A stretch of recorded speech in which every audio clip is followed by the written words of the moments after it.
আসতেছে রমাজান, এমন এক বরকতের মাস, যেই মাসের ব্যাপারে রহমতের নবী দোয়া করছেন। বর্তমান শাবানের আগে রজব, সামনে রমাজান। রহমতের নবী বলেন, রজব আমার আল্লাহর মাস, শাবান আমি মুহাম্মদের মাস, রমাজান আমার উম্মতের মাস। রজবের চাঁদ দেখে রহমতের নবী দোয়া করতেন, আল্লাহুম্মা বারিক লানা ফি রজবা ওয়া শাবান ওয়া বাল্লিগনা রমাজান। ভালো করে খেয়াল করেন নবীজি দোয়াটা কেমন করছে। নবী বলেন, ও আল্লাহ, রজবে আমাকে বরকত দান করেন, শাবানে বরকত দান করেন। রজব ও শাবান থেকে রমাজান কি দাম আরো বেশি না? কিন্তু রমাজানে বরকত দান করেন বলে বলেন নাই। রমাজানে আমলের দাম কত? বলে রহমতের নবী দোয়া করেছেন, রজবে বরকত দাও, শাবানে বরকত দান করো, রমাজানে বরকত দান করো। এ দোয়া করেন নাকি? রমাজানের ব্যাপারে কি দোয়া করছেন?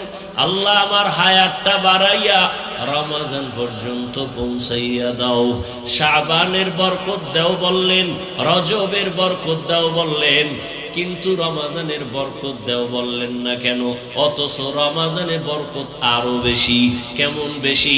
রমাজানে শয়তানের শিকল লাগানো, জাহান্নামের দরজা বন্ধ, জান্নাতের দরজা খোলা। রমাজান এমন বরকতের মাস যে রোজাদার ঘুমায় থাকবে তারপরও আমল নামায় সওয়াব। রমাজান এমন বরকতের মাস, একটা নফল আমল করবে রোজার মাসে ফরজের সমান সওয়াব পাবে। একটা ফরজ আমল করবে 70টা ফরজের সমান সওয়াব পাবে। নবীজি এজন্য রমাজানে বরকত দাও বলে নাই, নবীজি বলছে রমাজান পর্যন্ত পৌঁছাইয়া দাও। কারণ এত বিশাল বরকত আমি কাজ করিয়া নিব, এমনি হাওয়ার উপরে নিতে চাই না। আমি কাজের মাধ্যমে নিব, রোজা রাখার মাধ্যমে বরকত নিব। তাহলে রমাজানে নবীজি রমাজানের জন্য দোয়া করছেন, রমাজান যেন পাইয়া মরি। ও যুবক বাবারা, বৃদ্ধ বাবাজিরা, এই রমাজান পাবেন জানা নাই, যদি পান পরের রমাজান পাওয়ার গ্যারান্টি নাই। এত সুন্দর বরকতের মাস পাইয়াও যারা আমল করবে না, এদের মতো কপাল ভরা নিমক হারাম আর কেউ থাকতে পারে না। কে আপনাদের বুঝায় আমল লাগে না? অথচ আপনি আবার হাদিস হাদিস মানেন, বলেন কি মানেন? হাদিস হাদিসে কি আপনি পান নাই? কিয়ামতের ময়দানে আমার আল্লাহ ফরজ আমলগুলো ঘাটতি যখন হবে, নফল দিয়া ঘাটতি পূরণ করবেন। ফরজ আমলের ঘাটতি পূরণ হবে নফল আমল দ্বারা। আর রমাজানে নফল তো নফল না, একটা নফল ফরজের সমান। আমলওয়ালা আল্লাহর গোলাম আল্লাহকে মোহাব্বতের বন্ধনে আকৃষ্ট করার জন্য দুইটা আমল আছে মারাত্মক, যেই দুইটা আমলের দ্বারা আমার মাওলা বান্দার উপরে মায়ার নজর দেন। একটা আমল হলো নামাজ, আর একটা আমল হলো কোরআনের তেলাওয়াত। বুখারী শরীফের হাদিসে কুদসি, জমিনের মধ্যে আল্লাহর কাছে সব থেকে বেশি প্রিয় ওলি আউলিয়া যারা, যে কারণে আল্লাহ নিজেই বলেন নবীকে হাদিসে কুদসি, নবী জানায় দেন আমার ওলিদের সাথে যারা বেয়াদবি দুশমনি করবে, আমি আল্লাহ তাদের সাথে যুদ্ধ করার জন্য রেডি। তাহলে ওলি আউলিয়া আল্লাহর কত প্রিয়। আর ওলি কারা? আল্লাহ নবীকে বুঝায়, নবী জানেননি ওলি কারা? এরা শুধু ফরজ আমল করে না, বেশি বেশি নফল আমল করে। বিস্তারিত বলার সুযোগ নাই রে বাবা। অতএব আমি অনুরোধ করে বলবো, দ্বন্দ্ব চাই না, ঝগড়া চাই না, দূরত্ব চাই না, হিংসা চাই না, সমাধান চাই। আধা মিনিটে বলে যাব, ও সিরাজগঞ্জের মুসলমানদের কাছে, দ্বন্দ্ব ছেড়ে দাও, আমলের লাইনে আগাও। হিসাব কম কইরা আমল করো, বেশি করো, করতে থাকো। এই জন্য বলবো 8 রাকাত তারাবির উপরে তুমি মান্যত কইরো না যে এর উপরে পড়বই না। হ্যাঁ, যদি তুমি মনে করো তুমি 8 রাকাত তারাবি পড়বা, এর বেশি তারাবি 1 রাকাতও পড়বা না। ওই ভাইজানের কাছে আমার অনুরোধ, বিনয়ের সাথে আমি ছোট হিসেবে অনুরোধ করব, যদি আপনি 8 রাকাতের বেশি তারাবি পড়বেন না বলে পাক্কা এরাদা করেন, ঠিক আছে, আমি আধা মিনিটের জন্য আপনার কথা সাপোর্ট দিলাম, তবে আমার অনুরোধ হলো আপনি 8 রাকাত তারাবি হিসাবে পড়েন, ঠিক আছে, মেনে নিলাম। বাকি 12 রাকাত নামাজও ছাড়িয়েন না, আপনি নফল হিসাবে বাকি 12 রাকাত পড়েন, কারণ রমাজানের একটা নফল ফরজের সমান বরকত। আগামী রমাজান পাবেন কিনা গ্যারান্টি নাই। জিদ কইরা, রাগ কইরা, অভিমান কইরা আমল থেকে আপনি দূরে সরবেন না, অনুরোধ করে গেলাম। কার সাথে আপনি রাগ কইরা এরপরে আপনি আমল ছাইরা দিতেছেন? মেনে নিলাম আপনি 8 রাকাত তারাবি পড়েন, আপনার সাথে তর্কে জড়াবো না। বাকি 12 রাকাত নফল হিসেবে পড়েন, ছাড়েন কেন?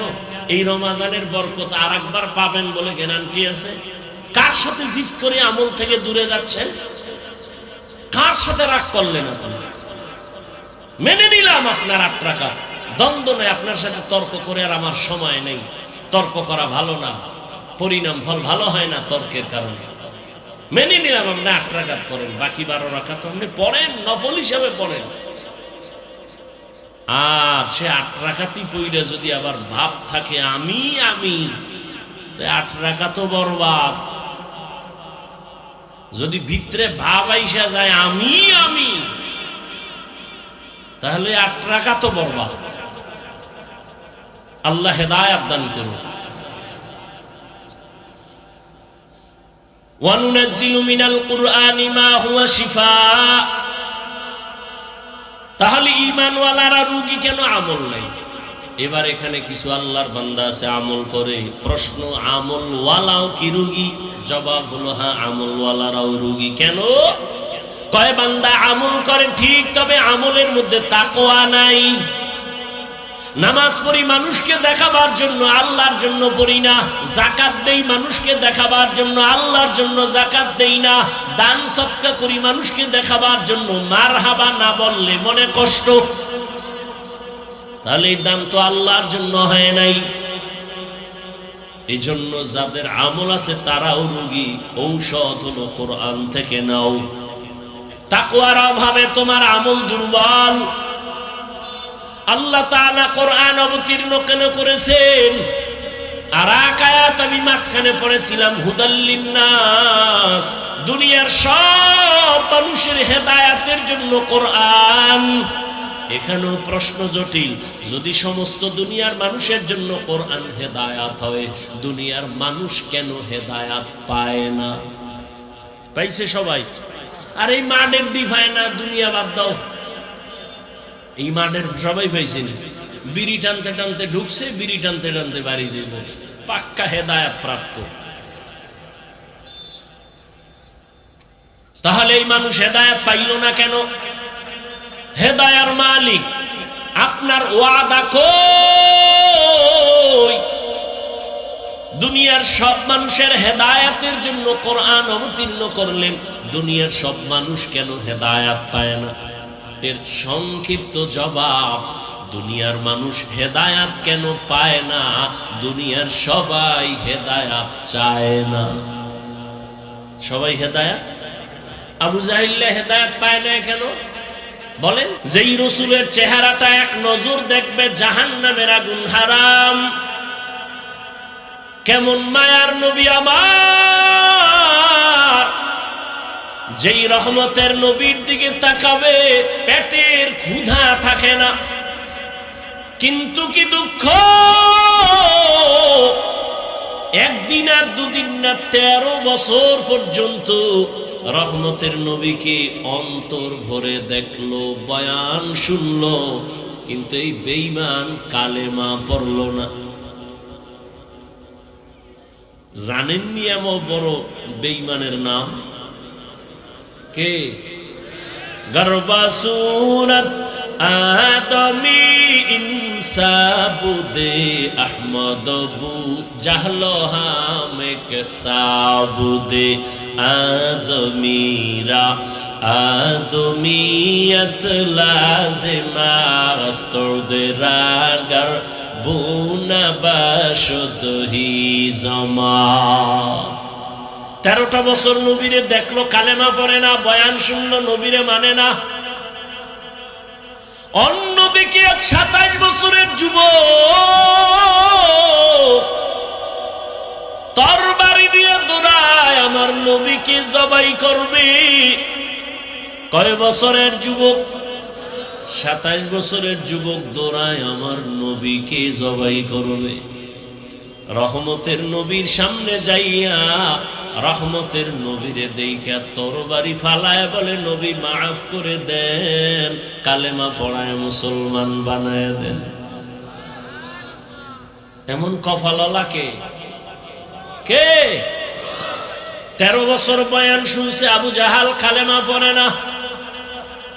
আর ওমরের মতো বান্দা 27 বছরের সন্তান নবীকে জবাই করতে গিয়া কালেমা পড়িয়া তরবারি নিয়ে দাঁড়ায় গেল। বাইতুল্লাহর হাতিমে দাঁড়ায় কয়, মুহাম্মদের বিরুদ্ধে যদি কথা বলতে চাও, ইসলামের বিরুদ্ধে কথা বলতে চাও, মুহাম্মদের প্রয়োজন হবে না, আমি ওমরের তরবারির সামনে দাঁড়াও। এমন পাওয়ার আল্লাহ দান করেছেন, ওমর এখন যেই পথ দিয়া চলে শয়তান ওই পথে চলে না। এর নাম কফাল। এর নাম কি? কফাল। 13 বছর বয়ান শুনছে, কালেমা পড়ে না, আর নবীকে জবাই করতে এসে কালেমাওয়ালা হয়ে গেছে। এখন সে ওমরকে শয়তান ভয় পায়। কি পাওয়ার! এর নাম কফাল। সায়েদাবাদের ময়দানে বহুদিন ধরে প্রচারণা চলছে, বয়ান হবে। অনেক আল্লাহর আশেক বান্দা আসার নিয়ত করিয়াও আসতে পারে নাই, কফাল। আর একদল কফালওয়ালারা ওয়াজের নামে আসছে, বেহেশতের বাগানে ঢুকতে পারে নাই। দোকানে পাটে ঘুরে ঘুরে আড্ডা দেয় আর তাজা তাজা কবিরা গুনাহ করতেছে, কফাল। আর একদল এই বেহেশতের প্যান্ডেলে বসছে ঠিক, তবে কফাল এখনো তাদের খুলে নাই। গজবের মোবাইল দিয়া কলবের দরজাটারে বন্ধ করে রাখছে। হেদায়াত যদি মাওলা না দেয়, বান্দার হাতে হেদায়াতের চাবি নাই। মান ইয়াহদিল্লাহু ফাহুয়াল মুহতাদ ওয়া মান ইউদ্লিল ফালান তাজিদা লাহু ওয়ালিয়াম মুরশিদা। আল্লাহ যাকে কবুল করবেন হেদায়েতের মালা গলায় পড়ে যাবে। যার কপাল খারাপ, হাফিজুর রহমান কেন সারা দুনিয়ার মানুষ বয়ান করলো কালেমা পড়বে না? এরে নবীর উম্মতের দল, কলবের দরজা খুইলা কিছু বয়ান শুনো। দুনিয়ার লাইনে তো কম মজা নেও নাই। মনে চাইছে পার্কে যাবা, দৌড়ায় গেছো, কারো বাধা মানো নাই। মনে চাইছে দাড়ি কাটবা, কেটে ফেলেছো, কারো বাধা মানো নাই। মনে চাইছে নামাজ পড়বা না, পড়ো নাই, কারো বাধা মানো নাই। মনে চাইছে মেয়েদের আড্ডায় যাবা, নাচ গান করবা, করছো, কারো বাধা মানো নাই। এখনো কি তওবা করবা না? আমার মাওলার কোরআন কি মিথ্যা মনে করছো রে বাবা? আল্লাহর কোরআন মিথ্যা যদি মনে করো, একটা প্রমাণ দাও। যদি সত্যিকার প্রমাণ দিতে পারো কোরআনের ভুল আছে, আমি এখন দাড়ি কেটে ফেলবো, প্যান্ট শার্টটাই লাগাবো, আল্লাহর বিরুদ্ধে রাস্তায় নেমে যাব। কিন্তু তুমি কেন ১৫০০ বছর পর্যন্ত বড় বড় পণ্ডিতেরা অপচেষ্টা কম করে নাই, ব্যর্থ হইয়া বহু বিধর্মী কালেমা পড়েছে। কোরআন হলো মানুষের জন্য ঔষধ। ঈমানওয়ালারা কি রোগী? বলে হ্যাঁ। কেন? বলে ঈমান আছে, আমল নাই। আল্লাহ পাক বলেন আলিফ লাম মিম ওয়াল্লাহু আলামু বিমুরাদিহি বিযালিক যালিকাল কিতাবু লা রাইবা ফীহ। কোরআন এমন একটি কিতাব যার মধ্যে কোনো ভুল নাই, সন্দেহের অবকাশ নাই। হুদাল লিল মুত্তাকিন, আল্লাহকে যারা ভয় করে, আল্লাহ ভীরুদের জন্য কোরআন হেদায়াত। রহমতের নবী বলেন, মাইয়ুরিদিল্লাহু বিহি খাইরান ইউফাক্কিহু ফিদ্দীন। আল্লাহ যাকে বেশি মোহাব্বত করবেন তাকে দ্বীনের সহি সমঝ দান করবেন, তাফাক্কুহ ফিদ্দীনের মাকাম দান করবেন। একটা হলো তাআল্লুম ফিদ্দীন আর একটা তাফাক্কুহ ফিদ্দীন। দ্বীন সম্পর্কে জ্ঞান অর্জন করাটা আম, সবাই পারে, কিন্তু দ্বীন অনুযায়ী বুঝিয়া আমল করা এটা সবাই পারে না। এটা তাফাক্কুহ ফিদ্দীন। আল্লাহ বুঝ দিয়ে দেয়, বান্দা দ্বীনের উপরে চলাটা তার জীবনের আপন করে নেয়। সকলের পরিচিত মুখস্থ কোরআন শরীফের ওই আয়াতটা আমি পড়েছি। এমনকি পর্দার আড়ালের মা বোনেরাও অনেকে এই আয়াতটা শুনতে শুনতে মুখস্থ হয়ে গেছে। কোরআনুল কারীম পড়তে না জানলেও এই আয়াতটা সবাই পারে। আলিফ লাম মিম যালিকাল কিতাবু লা রাইবা ফীহি হুদাল লিল মুত্তাকিন। এখানে অনেক আলোচনা, শুধু আলিফ লাম মিম তিনটা অক্ষর নিয়ে আলোচনা করলে অনেক সময় এই অক্ষরগুলো আরবি বর্ণমালা। পৃথিবীতে যত ভাষা আছে এই ভাষা শেখার জন্য তার নির্দিষ্ট কিছু বর্ণ আছে। এই বর্ণগুলো কখনো থাকে বিক্ষিপ্ত, কখনো থাকে বিন্যস্ত। যেমন ক খ সরু সারে আ, এটা ব্যঞ্জন বর্ণ, স্বরবর্ণ। বিন্যস্ত বর্ণ ক খ গ, ক ম চ বিক্ষিপ্ত বর্ণ। ঠিক ইংলিশ শেখার জন্য তার নির্দিষ্ট অক্ষর A B C D Z পর্যন্ত। উর্দু ফার্সি শেখার জন্য নির্দিষ্ট অক্ষর আছে, বে পে টে চে, এরকম কিছু অক্ষর। আরবি শেখার জন্য 29টি অক্ষর আছে। এগুলো কখনো থাকে বিক্ষিপ্ত, কখনো থাকে বিন্যস্ত। আলিফ বা তা হা বিন্যস্ত আরবি বর্ণমালা। আলিফ লাম মিম, আলিফ লাম র, কাফ হা ইয়া আইন সদ, হা মিম তাহা ইয়াসিন আরবি বিক্ষিপ্ত বর্ণমালা। এই বর্ণের কোনো তর্জমা নাই, অর্থ নাই। ক অর্থ নাই, খ অর্থ নাই, এ অর্থ নাই, বি অর্থ নাই। ঠিক আলিফ অর্থ নাই, বা অর্থ নাই, তা অর্থ নাই। হ্যাঁ, মিলাইলে অর্থ হয়। ক ল ম তিনটা অক্ষর মিললে কি হবে? কলম, লেখার একটা যন্ত্র। তাহলে এই অক্ষরগুলোর অর্থ নাই, এটাই ফাইনাল কথা। পৃথিবীতে যত মুফাসসিরিনে কেরাম তাফসীর লিখেছেন, এই অক্ষরগুলোর নিচে দিয়া সামনে দিয়া লিখেছেন ওয়াল্লাহু আ'লামু বিমুরাদিহি বিযালিক।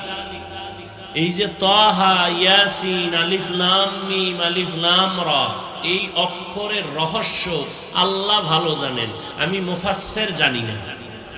এবার সামনে থেকে তরজমা করে যালিকাল কিতাব, এই কিতাব, এ তরজমা শুরু। প্রশ্ন এখানে জটিল। পৃথিবীর মধ্যে শ্রেষ্ঠ এক কিতাবের নাম কোরআন। এটা এমন এক কিতাব যার মতো দ্বিতীয় কোনো কিতাব নাই। তাওরাত আল্লাহর দেয়া কিতাব, জবুর আল্লাহর দেয়া কিতাব, ইনজিল আল্লাহর দেয়া কিতাব, সহিফায়ে নূহ আল্লাহর দেয়া কিতাব। কিন্তু কোরআন এটা কেমন কিতাব? আল্লাহ কোন কিতাবকে হেফাজতের জিম্মাদারি নেননি, কোরআন হেফাজতের জিম্মা নিয়েছেন। কোরআন এমন একটি কিতাব যে কিতাব ধরলে বরকত, তাকাইলে সওয়াব, পড়লে সওয়াব। এটা এমন একটা দামি কিতাব, নরমাল কাপড়ের কোনো মূল্য নাই, কিন্তু কোরআনের সাথে মিশায়া দেন, গিলাফ নাম হবে, দাম বেড়ে যাবে। সোফা সেট কত দামি, লক্ষ টাকা দিয়ে কেনা হয়েছে, কোনো মূল্য নাই। সামান্য নরমাল কাঠ দিয়ে রেহাল বানায় কোরআনে লাগায় দেন, দাম বেড়ে গেল। মজলিসটার কোনো মূল্য নাই, এত মূল্য কেন? শুধু কোরআনের বরকত। কোরআন নাজিলের কারণে রমাজানের বরকত। মক্কা নগরীতে আসছে, মক্কা নগরীর বরকত। প্রশ্ন বড় জটিল, এত সুন্দর দামি কিতাবে অর্থহীন অক্ষর দিলেন কেন আল্লাহ? যেই অক্ষরের অর্থ নাই সে অক্ষর এত দামি কিতাবে দিলেন কেন? প্রশ্ন। এইভাবে একটা একটা আলোচনা করলে অনেক সময় আমি এই বিষয়ে কোনো কথা বলবো না। আমি আজকে শুধু একটা শব্দ নিয়ে আলোচনা করব, হুদাল্লিল মুত্তাকিন। এই শব্দ দুইটার উপরে আমি সামান্য কথা বলবো। হুদাল্লিল মুত্তাকিনের মূল বিষয় হলো আল্লাহ বুঝাতে চান আমি কোরআন অবতীর্ণ করলাম কেন। এই কেনর জবাব দিয়ে মোনাজাত। আল্লাহ কোরআন অবতীর্ণ করলেন কেন, এই কেনর জবাব দিবেন। আল্লাহ কেনর জবাবে এখানে বলেন মুত্তাকি যারা তাদের হেদায়েতের জন্য কোরআন দিলাম। আল্লাহ কোরআন অবতীর্ণ করলেন কেন, এই কথার জবাব আরেক আয়াতে আল্লাহ দিয়া বলেন শাহরু রমাদানাল্লাযী উনজিলা ফীহিল কুরআন হুদাল লিন্নাস ওয়া বাইয়িনাতিম মিনাল হুদা ওয়াল ফুরকান। রমজানে কোরআন অবতীর্ণ করেছি। কেন অবতীর্ণ করলাম? হুদাল লিন্নাস, দুনিয়ার সব মানুষের হেদায়েতের জন্য আমি কোরআন অবতীর্ণ করেছি। একটু আগে আয়াতে বলা হয়েছে আল্লাহ কোরআন দিলেন কেন? মুত্তাকিনদের হেদায়েতের জন্য। আর এখানে আল্লাহ বলেন দুনিয়ার সব মানুষের হেদায়েতের জন্য কোরআন দিলাম। আল্লাহ তাআলা কোরআন অবতীর্ণ কেন করলেন তার জবাবে আরেক আয়াতে বলেন ওয়ানুনাজ্জিলু মিনাল কুরআন মা হুয়া শিফাউ ওয়া রাহমাতুল লিল মুমিনিন।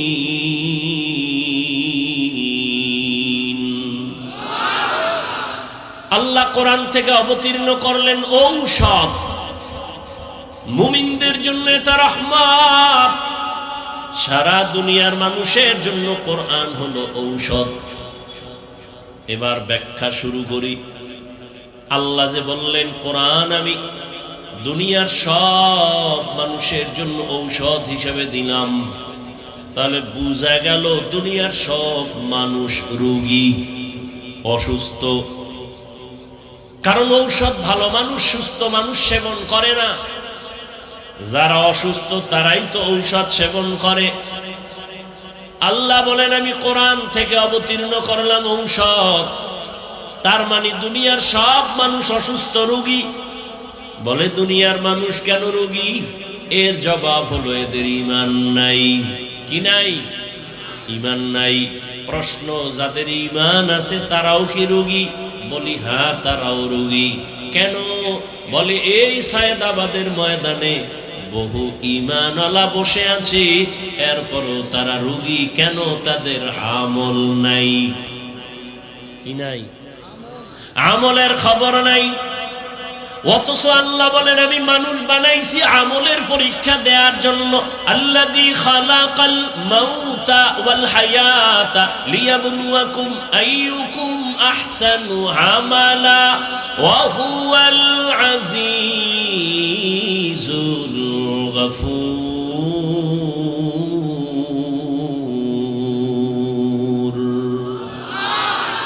কালামে জিন্দা কুরআনে হাকিম হিকমতে উলায়া জালসতু কদিম বখা কুরআন কালামুল্লাহ বশনো কদিমাস্তি নইনো। আল্লাহ তাআলা মানুষকে আমলের পরীক্ষা দেওয়ার জন্য পাঠাইলেন, কিন্তু অন্তরে ভরা অনেক দুঃখ। কারা কারা জানি ময়দানে বলে আমলের দরকার নাই। আবার একদল কয় আমল যদিও করো মোটামুটি ফরজ আমল করো, নফলের কোনো দরকার নাই।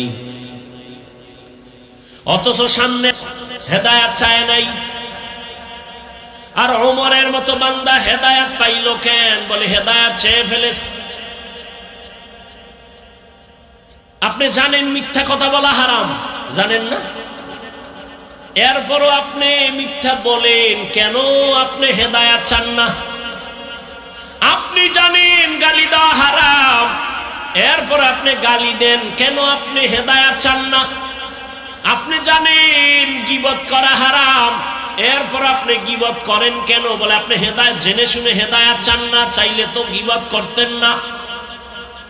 আপনি জানেন চুরি করা হারাম, ডাকাতি হারাম, সুদ খাওয়া হারাম, ঘুষ খাওয়া হারাম, তাস খেলা হারাম, ক্যারাম বোর্ড হারাম, লুড্ডু খেলা হারাম, নাচ দেখা হারাম, গান শোনা হারাম, মা বাবার সাথে বেয়াদবি হারাম, এরপরও কেন সুদ খান? হেদায়েত চান না কেন? ঘুষ খাইতেছেন, হেদায়েত আপনি চান না কেন? চুরি করতেছেন, হেদায়েত চান না কেন? ডাকাতি করেন, জুলুম করেন, হেদায়েত আপনি চান না কেন? আপনি জুয়া খেলেন কেন? মদের বোতল নিয়ে দৌড়ান কেন? নেশা পান করেন, আপনি হেদায়েত চান না। এজন্য আল্লাহ আপনাকে হেদায়েত দেয় না। আপনি যদি চাইতেন তাহলে আল্লাহর কাছে বলতেন, আলেমদের কাছে দোয়া চাইতেন, হুজুর আমি যেন নামাজ পড়তে পারি, আমি যেন মিথ্যা থেকে বাঁচতে পারি, আমি যেন হারাম থেকে বাঁচতে পারি। এমন কুলাঙ্গার এই জমিনের মানুষ যে এমন অবস্থা হলো, নিজে হারাম খাইয়া মরলে তো এক ঝামেলা শেষ, কিন্তু না, ঘরের বিবিটাকেও মেহের মুসিবতে ফেলে মরে যায়। সন্তানগুলো লজ্জায় কারো সামনে মুখ দেখাইতে পারে না, কারণ বাবা এত জালেম, ওর সন্তান কেউ পছন্দ করে না। বাবা হারাম টাকা দিয়া সন্তানকে খাওয়াইয়া বড় বানাও, সন্তানের অপরাধ কি? তাকে হারাম খাওয়াও কেন? তোমার স্ত্রীর অন্যায় কি? তারে কেন হারাম টাকা দিয়া তুমি সংসার চালায় তারে খানা দিয়া রক্ত নাপাক করো? আল্লাহর আদালতে করায় গন্ডায় হিসাব দিতে হবে। আল্লাহ হেদায়েতের জন্য কোরআন দিলেন, দুনিয়ার সবার পায় না কেন? দুনিয়ার মানুষ হেদায়েত চায় না। আসেন আমার প্রথম আয়াতে, হুদাল্লিল মুত্তাকিন, আল্লাহ কোরআন অবতীর্ণ করেছেন মুত্তাকিন যারা, তাদের হেদায়েতের জন্য। এখানেও ভালো করে একটু খেয়াল করেন, মুত্তাকি কারা? যাদের মধ্যে থাকবে তাকওয়া। তাকওয়া মানে আল্লাহর ভয়। তাকওয়া মানে কি? আল্লাহর ভয়। আমি যদি আপনাদেরকে এখন প্রশ্ন করি, এই ময়দানে আপনারা কারা কারা আল্লাহকে ভয় করেন, যদি জিজ্ঞাসা করি, সবাই হাত উঠাবে না? সালাক দুই একটা থাকলে না জানে এবার পা দুইটা উঠায়া দেয়, চার হাত পা আল্লাহরে ভয় করে। অথচ যেই বান্দা নামাজ পড়ে না সেও বলে আমি আল্লাহকে ভয় করি, যে রোজা রাখবে না সেও বলে আল্লাহকে ভয় করি। কেমন নিমক হারাম খায়, রোজা রাখলে আমার অসুস্থতা বেড়ে যায়। অথচ চিকিৎসা বিজ্ঞানীরা কি বলে? হুজুর গো কথা মানবা না, কপাল খারাপ। চিকিৎসা বিজ্ঞানীরা কি বলে? রোজা সুস্থ থাকার মহা ঔষধ রোজা। আর তুমি বানাইছো এটা অসুস্থ হওয়ার একটা মাধ্যম। এজন্য তো রসুল সোমবার বৃহস্পতিবার সপ্তাহে রোজা রাখতেন। কষ্ট আপনি অভ্যাস করেন, দেখবেন শরীরের ব্যালেন্স ফিরে আসবে, সুস্থতা ফিরে আসবে। মানুষের শারীরিক সুস্থতার এক মহা ঔষধের নাম রমাজানের রোজা। শুধু রমাজান কেন, অল টাইম রোজা রাখবেন। এই শাবানে রসুল রোজা রাখছেন, সোমবার বৃহস্পতিবার রসুল রোজা রাখতেন। দেখেন রোজা রাখলে অনেক লাভ। আল্লাহ তৌফিক দান করেন। তো সবাই বলে আমি আল্লাহকে ভয় করি, যারা সুদের সাথে জড়িত তারাও বলে আল্লাহকে ভয় করি, যারা পর্দা করে না তারাও বলে আল্লাহকে ভয় করি। আমি নামাজ পড়ি, আমি বলি আল্লাহকে ভয় করি। আমি হালাল খাই বলি আল্লাহকে ভয় করি। দুই ভয় সমান? আপনার ভয়টা আসলে ভয় না। ভয়ের ব্যাখ্যা কি? কয়েকজনে সাপ দেখলে ভয় পায়, তার বাস্তবতা কি বলে? সাপ যেখানে থাকবে সেখানেও যাবে না। মাঝে মাঝে ঘুমের মধ্যে চিৎকার দেয় সাপ সাপ বলিয়া, কারণ সাপের ভয় বেশি। একটা সন্তান মা বাবাকে ভয় করে, অন্যায় করে না। একটা ছাত্র শিক্ষকের ভয় করে, অন্যায় করে না। ঠিক এই জমিনের মধ্যে যেই বান্দা আমার আল্লাহকে ভয় করবেন, ওই বান্দা গলায় ছুরি লাগাবে, দাড়ির মধ্যে অস্ত্র লাগাবে না। हर के दारत खौफे हकदार दिल मदगम जन्नतुल मअवा देहद रामकाम जुज़बा हक ची जे मखाज इंसो जा फजले उआ मस्ते दर जुमला जहा। আপনাদের কষ্ট হয়, খারাপ লাগতেছে? जिंदगी में बंदगी तू कौन है, जिंदगी में बंदगी तू कौन है, जिंदगी बे बंदगी शर्मिंदा है, जिंदगी बे बंदगी शर्मिंदा है। दुनिया में हो दुनिया का तालबगार न हो, बाजार से गुजर हो खरीदार न हो। ये दुनिया एक मिसले कागज फूल है, ये दुनिया एक मिसले कागज फूल है, जिंदगी में बंदगी तू कौन है, जिंदगी में बंदगी तू कौन है, जिंदगी बे बंदगी शर्मिंदा है, जिंदगी बे बंदगी शर्मिंदा है। যুবকরা খারাপ লাগে? এর সাথে একটু একতারা হইলে মজা পাইতি না? তোরা তো এখন বাংলা গান শুনোস না, আপডেট হয়ে গেছে সব হিন্দি।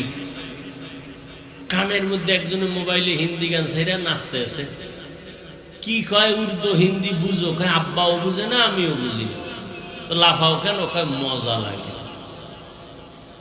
আল্লাহর জাতের কসম, এরে আমার কলিজার যুবক, মোবাইল তো জীবনে ছাড়বি না, জিব্রাইলও বললেও ছাড়বি না, যেহেতু ওটা নিয়ে মরবি।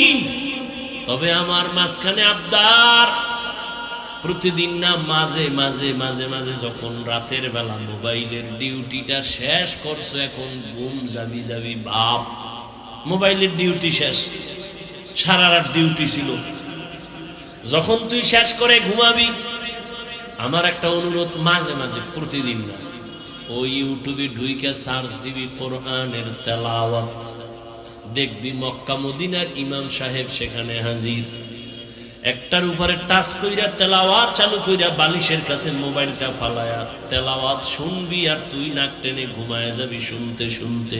আমার অন্তর সাক্ষী দেয় ইনশাআল্লাহ, এইভাবে যদি তেলাওয়াত শুনে শুনে ঘুমাও, একদিন তোর চোখ থেকে পানি বের হবে, আর তওবা নিজেই করবি, জীবনে আর গানের তার কানে দিবি না।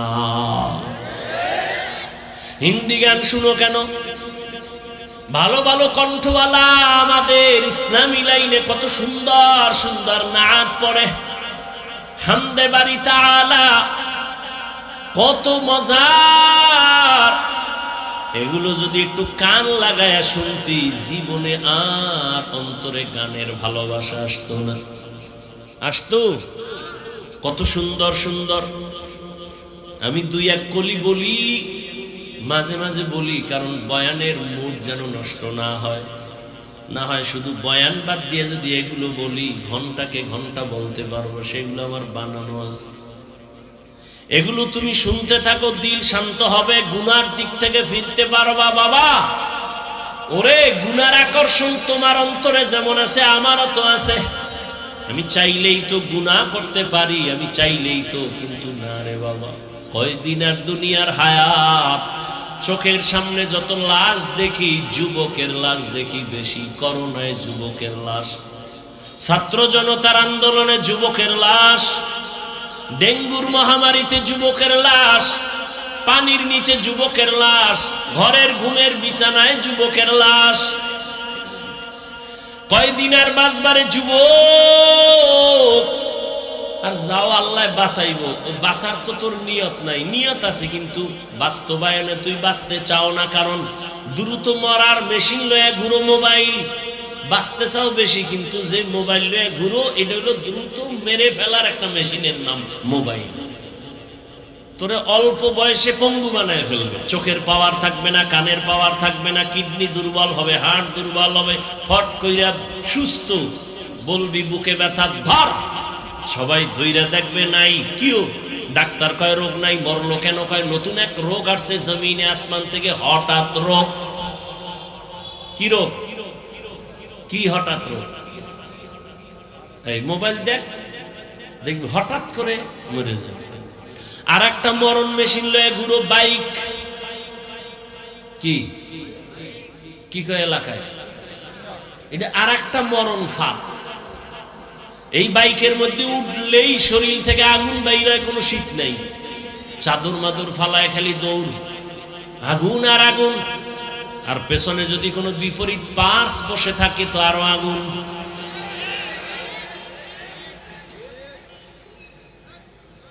সকাল 10টায় ঘুম থেকে উঠে আম্মু কি আমি একটু যমুনার পারে যাব। কেন? বলে আমার বন্ধু ডাকছে, দেখা করে চলে আসব। কয় টাইম লাগবে? বলে 1 ঘন্টা। মা বলে দ্রুত চলে আসবি। বাইকটায় উঠে দৌড়, মায়ের কান সজা, বাবা আমার 1 ঘন্টা টাইম দিছে। ঘন্টা পেরিয়ে 2 ঘন্টা হলো, সন্তানের খবর নাই। 3 ঘন্টায় গিয়া মায়ের অন্তরে একটা বাড়ি মারছে। মোবাইলটা হাতে নিয়ে টেলিফোন করলো, সন্তানের মোবাইলে রিং হয়, কেউ ধরে না। কয়েকবার দেওয়ার পরে হঠাৎ করে কে যেন রিসিভ করে বলে, কে তুমি? বলে আমি মোবাইলওয়ালা ছেলের মা, ওর বাবা নাই, আছে দাও। বাবারে যখন দিছে, দেখো কে তোমার ছেলের মোবাইলটা ধরছে, তাড়াতাড়ি ধরো। ধরার পরে বলে কে তুমি? বলে মোবাইলওয়ালার বাবা। বাসা কই তোমার? কয় সৈয়দাবাদের পাশে। কয় দৌড় দাও। যমুনার গোল চক্করের মধ্যে হুন্ডা এক পার্শ্বে পড়ে আছে, তোমার সন্তান আর এক পার্শ্বে লাশ হয়ে আছে, রক্তক্ষরণ হচ্ছে। তাড়াতাড়ি লাশটা নিয়ে যাও, দেরি করিও না, তাড়াতাড়ি নিয়ে যাও। বানায় বলতেছি, ও যুবক, বাঁচতে চাও অনেক দিন, কিন্তু দ্রুত মরণের মেশিন লয়ে ঘুরো রে বাবা। কে তোমাকে বুঝাবে? যে বুঝাইতে যায় তাকে তুমি দুশমন মনে করো। সিরাজগঞ্জ জেলার ঘটনা বলবো না, এক যুবক সন্ধ্যাবেলা হিসাব বাবাকে বলে আমারে 10,000 টাকা দাও। বাবায় বলে দিব না। বাবায় জানে এখন টাকা দিলেই ও নেশা করে, আড্ডায় যাবে, নেশা করবে। বাবায় কইছে যখন দিব না, সন্তান তখন রাগে আইসা বাবারে মায়ের শুরু করেছে। মারতে মারতে বাবাকে রক্তাক্ত করে, মা আসছে ফিরাইবার জন্য, মাকেও লাথি মেরেছে। শেষ পর্যন্ত ঘর থেকে বের হইয়া বাইকটা নিয়ে বের হয়ে গেল। মা দরজা আটকাইয়া মাওলারে কয়, আল্লাহ ওই সন্তান আর আমার ঘরে ফিরাইয়া দিও না, আমার দরকার নাই, এখানে মইরা যাব, তারপরে এই সন্তানের মা ডাকার শুনতে চাই না। একজন আল্লাহর ওলি আমাকে ঘটনা বলছেন, তিনি কয়েক মাস আগে দুনিয়া থেকে বিদায় হয়ে গেছেন। বাংলাদেশের একজন বড় বুজুর্গ আল্লাহওয়ালা। ওই আল্লাহওয়ালার ভক্তবৃন্দ ওই নাটোর সিরাজগঞ্জে হাজারো হাজার, অভাব নাই। এরে আল্লাহর বান্দা, ভালো করে বুঝো, এখনো সময় আছে, তওবা করে নেও। এই যে আমি এতক্ষণ বয়ান করতেছি, অনেকে কি কি জানি ভাবতেছো না। আমি কিন্তু একবারও বলি না সব হুজুর হয়ে যাও, একবারও বলি না আমার মতো 5 কল্লি টুপি লাগাও। আমি কওমি মাদ্রাসার তাজা সন্তান, একবারও বলি নাই তুমি কওমি মাদ্রাসায় যাও। আমি তাবলীগের লাইনের সন্তান, একবারও কিন্তু বলি নাই তুমি তাবলীগে যাও।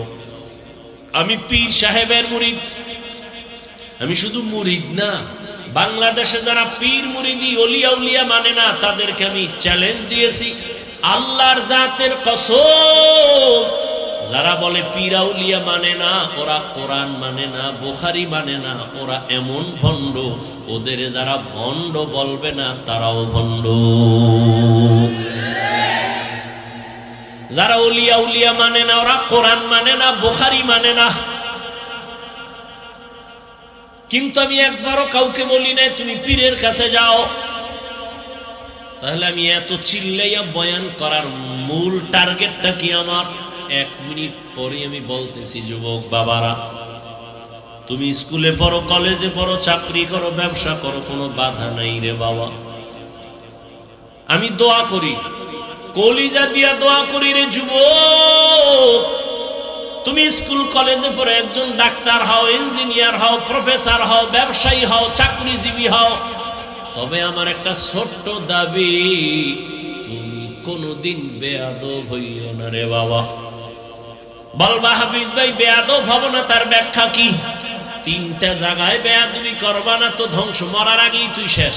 মরবি না কিন্তু ভুগতে থাকবি, ধুকে ধুকে কষ্ট পাবি। 3 জায়গায় বেয়াদবি করলে তোর জীবন বরবাদ, রুহু থাকবে, দেহ থাকবে না। 1, মা বাবার সাথে বেয়াদবি করা যাবে না, করলেই তোর জীবন ধ্বংস। 2, শিক্ষকের সাথে বেয়াদবি করা যাবে না। 3, উলামায়ে কেরামের সাথে বেয়াদবি করা যাবে না। যদি মা বাবার সাথে বেয়াদবি করার বরদোয়াটা চলে আসে, কোন মা বাপ বরদোয়া দেয় না, যখন কষ্ট পায় বলে আহ এটা একটা আগুন, এই আগুনটা তোর কপালে যদি লেগে যায় তোর কপাল বন্ধ। শিক্ষক যদি তোমার আচরণে কষ্ট পায় বলে আহ, এই কষ্টের নিঃশ্বাস আগুন হইয়া তোকে ধ্বংস করে ফেলবে। উলামায়ে কেরাম কষ্ট পেয়ে যদি আহ নিঃশ্বাস ফেলে তোমার জীবন ধ্বংস হয়ে যাবে।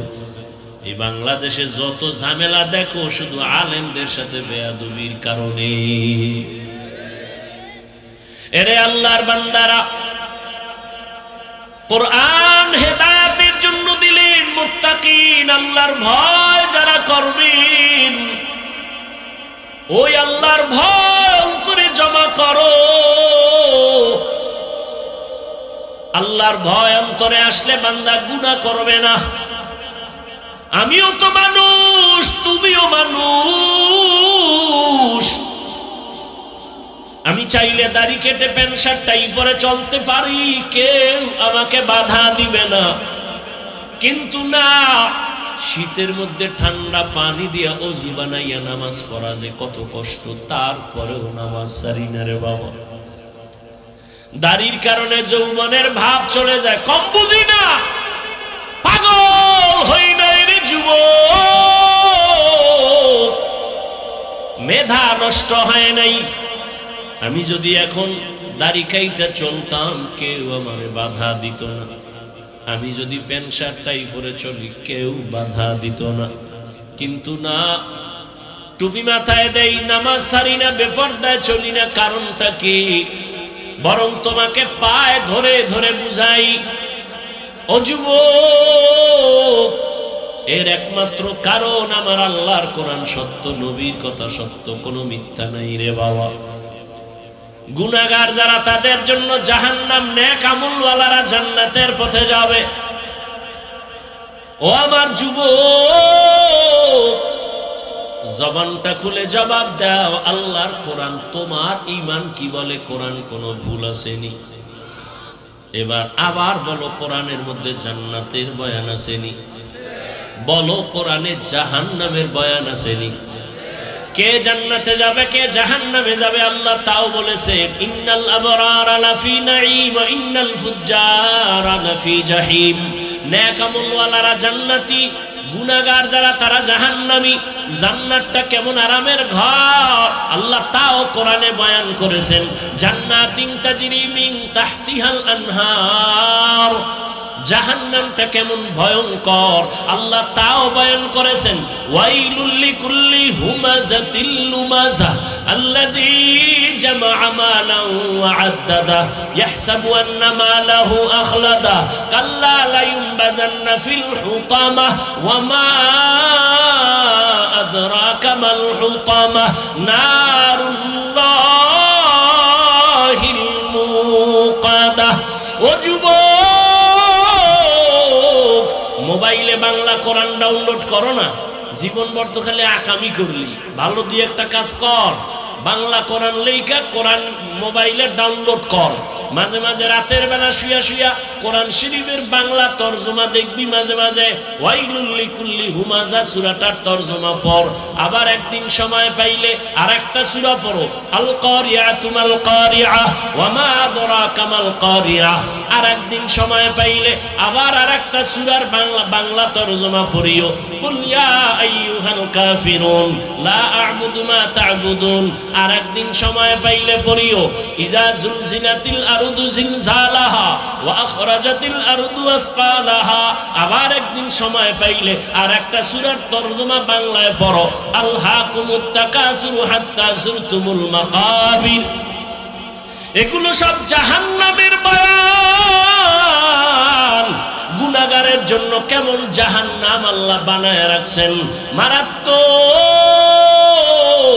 আল্লাহর কোরআন যদি তোমার অন্তর বলে সত্য, গুনাহ নিয়ে কবরে গেলে জাহান্নামের আগুনে জ্বলতে হবে তাও সত্য। হাসরের মাঠ বড় ভয়ঙ্কর হবে। ও যুবক, এই জমিন হবে কিয়ামতের মাঠেই জমিন, সূর্য নিচে চলে আসবে, আরাফার ময়দান হবে, আল্লাহর বিচার আলায় আদালত। গুনাহগার হাসরের মাঠে সব নারী পুরুষ উলঙ্গ দাঁড়াবে। রহমতের নবী আম্মা জান আয়েশার ঘরে বসে কান্না করেন। আম্মা জান আয়েশা রাদিয়াল্লাহু আনহা বলেন, ইয়া রাসূলুল্লাহ, আপনি আমার হুজরায় বসে কান্না করেন, তার কারণ কি? আম্মা জানের জবাবে নবী বলেন, ও আয়েশা, আমি তিনটা কারণে বেশি বেশি কান্না করি। এক, আমার বিবি খাদিজার কথা মনে পড়লে কাঁদি। আর এক, আমার তায়েফের ময়দানের কষ্টের কথা মনে পড়লে কান্না করি। আর একটা হলো কিয়ামতের ময়দানের কথা স্মরণ হলে কান্না করি। আমার উম্মতের উপায় কি হবে? হাসরের ময়দানটা এত ভয়ঙ্কর হবে, নারী আর পুরুষ সব উলঙ্গ দাঁড়াবে। আম্মা জান আয়েশা বলেন, ইয়া রাসূলুল্লাহ, নারীরাও উলঙ্গ পুরুষেরাও উলঙ্গ? বলে, হ্যাঁ। কেউ কি কারো দিকে তাকাইয়া লজ্জা পাবে না রে নবী? মায়ার নবী বলেন, ও আয়েশা, এমন কঠিন হালাত হবে হাসরের ময়দান, একজন আর একজনের দিকে তাকাবারও হুঁশ থাকবে না রে আয়েশা। ও আমার যুবক, এই জাহান্নামের ভয়টা যার অন্তরে ঢুকছে, সে স্কুলে পড়িয়াও নামাজ ছাড়ে না। জাহান্নামের ভয় যার অন্তরে ঢুকছে, সে র্যাব, আর্মি, পুলিশ, বিডিআরের চাকরি করিয়াও নামাজ ছাড়ে না। নাই এরকম? তুমি কেন পারো না রে যুবক? তোমার মতো যুবক রাস্তায় গাড়ি চালায়, নামাজ পড়ে, নদীর মধ্যে মাছ ধরে, নামাজ পড়ে, রাস্তায় গাড়ি চালায়, ময়দানে কৃষি কাজ করে, নামাজ পড়ে, স্কুলে পড়ে, কলেজে পড়ে, নামাজি অভাব নাই ছাত্র। তুমি কেন পারো না রে বাবা? তোমার মতো যুবক ডাক্তার, প্রফেসর, ইঞ্জিনিয়ার, নামাজির অভাব নাই। তুমি কেন পারো না? আসলে তোমার অন্তরে জাহান্নামের আযাবের ভয় নাই। রহমতের নবী কান্না করেন, ও আয়েশা, কিয়ামতের দিন এমন ভয়ঙ্কর হালাত হবে, সূর্যের গরমে মানুষগুলো পাগলের মতো হয়ে যাবে। অন্যদিকে জাহান্নামের আওয়াজ, জাহান্নাম চিল্লাইবে আর বলবে, হে আল্লাহ, বেনামাজি গুনাহগার গুলো কই? আমার পেটের ভেতরে দাও, আমার পেটে ক্ষুধা। আল্লাহ বলবে, জাহান্নাম অপেক্ষা করো, বিচার করে নেই। ও পর্দার আড়ালের আম্মা জানেরা, বোনেরা, আপনাদের মতো কত মা, কত বোন এখনো আছে বেপর্দায় চলে না, নামাজ ছাড়ে না, মোবাইলে সময় নষ্ট করে না। এরে আম্মা জান, আপনারা কেন পারবেন না? একটা নেককার সন্তান জমিনে রেখে যান, সন্তানটাকে ডাক্তার বানাবেন, তবে দাবি বেয়াদব যেন না হয়। আপনার সন্তানের ব্যবহারে মা বাবা, শিক্ষক, আলেম ওলামা কখনো যেন কষ্ট না পায়। সন্তানটাকে আদর্শওয়ালা ইঞ্জিনিয়ার বানায় যান। কোরআন পড়িয়া পড়িয়া আপনার জন্য দোয়া করবে, নামাজ পড়বে। ডাক্তার হলেও নামাজ পড়বে, আপনার জন্য দোয়া করবে।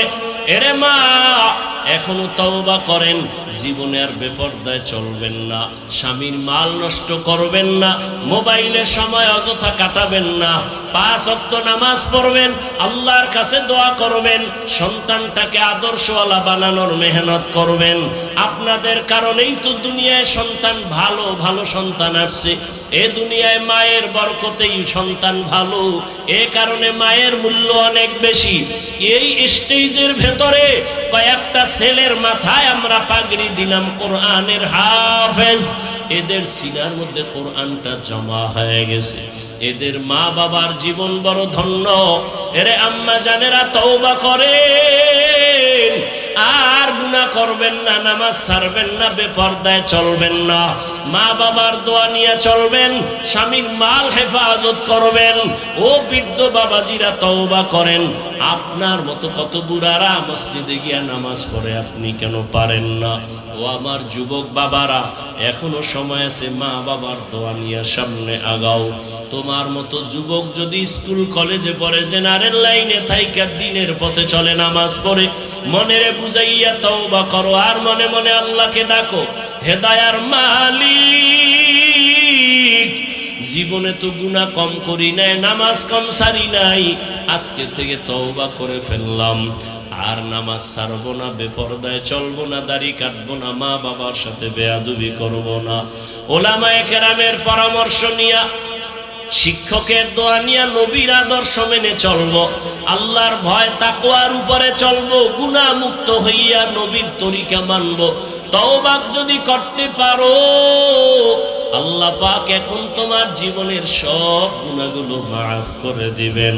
তওবার নিয়ত যাদের আছে জানি না, শুরুতেই বলেছিলাম, কপাল যদি খারাপ হয়, নবীজির বয়ান শুনিয়াও আবু জাহাল কালেমা পড়ে না, আর যদি কপাল খুলিয়া যায়, নবীকে জবাই করতে আসিয়াও কালেমাওয়ালা হয়। জানি না এই ময়দানে আবু জাহালের মতো শক্ত অন্তরওয়ালা কারা, কার কপালে তওবা নসিব হবে না, আবার কারা যেন ওমরের মতো অন্তর নিয়ে পড়ছে, গুনার কথা স্মরণ করে এমন ভাবে তওবা করবে, আজ থেকে আর নামাজ ছাড়বে না, ফজরে মসজিদে গিয়া হাজির হয়ে যাবে। তওবার মতো যদি কারো অন্তর তৈরি হয়, মুনাফিকি যদি অন্তরে না থাকে, খাঁটি তওবার নিয়ত যাদের আছে, আল্লাহর কাছে দুটো হাত উঁচু করে দেখাইয়া দাও, আয় আল্লাহ আমাদের তওবা কবুল করে নেন, আয় আল্লাহ মাহফিল কবুল করে নেন, আয় আল্লাহ আমরা তওবার নিয়তে হাত তুলেছি, কারো হাত খালি ফিরাইয়া দিয়েন না, আয় আল্লাহ 5 ওয়াক্ত নামাজি বানায়া দেন, তওবার উপরে মরণ পর্যন্ত নবীর আদর্শ মেনে চলার তৌফিক দান করেন, আমিন।